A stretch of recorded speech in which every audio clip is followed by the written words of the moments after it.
By the way, a very testy John Kerry, House Foreign Affairs Subcommittee, anyway, on his climate agenda. Anyway, he's the special presidential envoy for climate, John Kerry.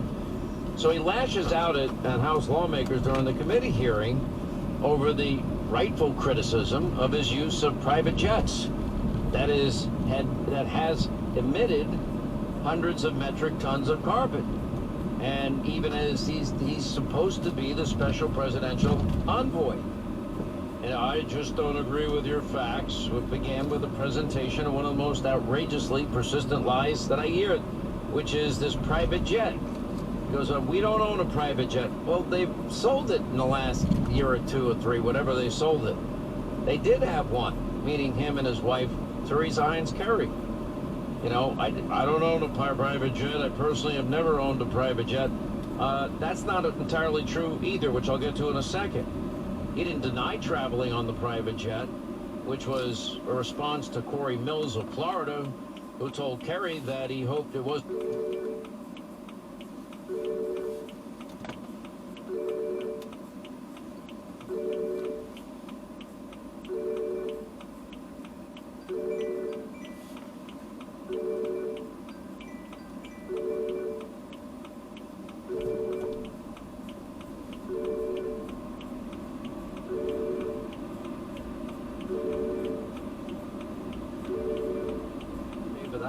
You pay for all of it.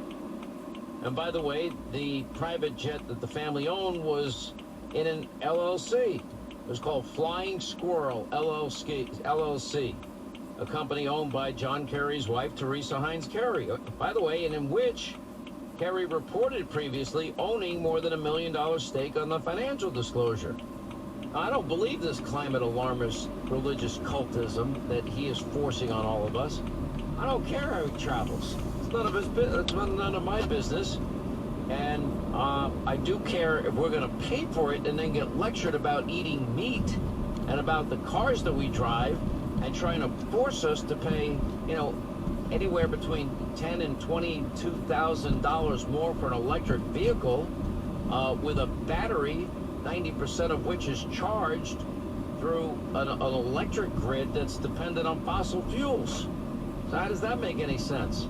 And by the way, to make them, you've got to pillage Mother Earth. And that means use big, heavy equipment and dig down deep to find the cobalt and the manganese and the nickel that is necessary to build that very, very heavy electric vehicle. They say that battery in those electric vehicles weighs about 2,000 pounds. Now becoming a problem also because when they get in accidents, that extra weight is doing a lot more damage to the vehicle that they may be hitting.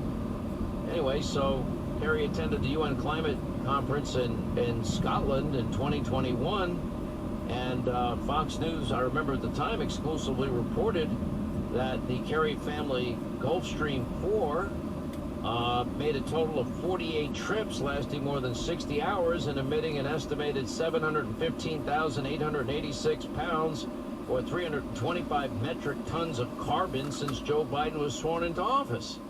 Again, I really don't care. Stop lecturing me. Stop this insanity of unilaterally disarming on the energy front when it's the lifeblood of the world's economy. Stop importing oil from countries that are run by dictator thugs like Maduro in Venezuela or OPEC nations. Which is, you know, they just lowered since they've aligned with China, they just lowered the production of oil by 1.3 million barrels a day.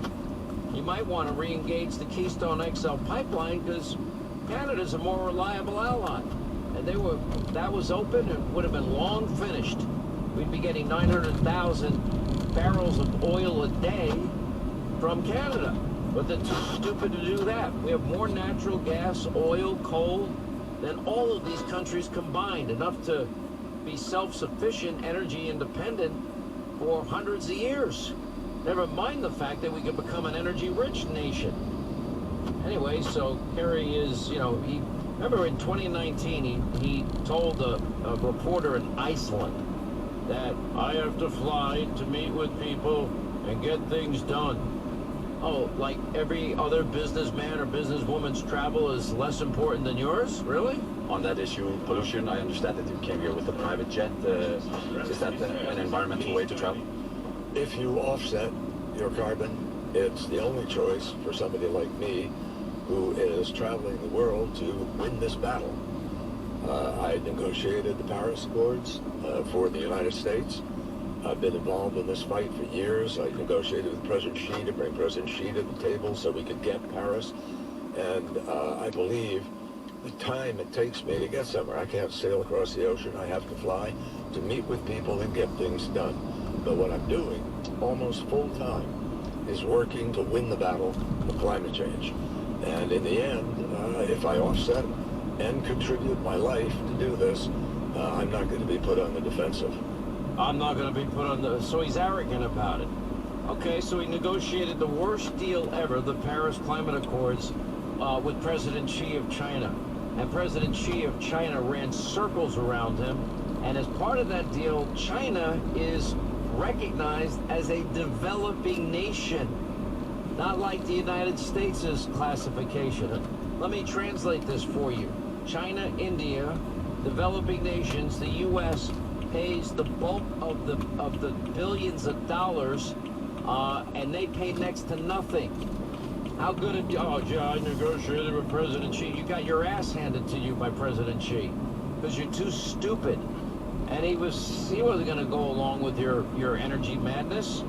And now that China is negotiating, peace deals with Iran and Saudi Arabia and Syria and Saudi Arabia, the Saudis are giving them special prices on oil, as is Putin in Russia, because the communist Chinese have basically let him run roughshod and kill all the innocent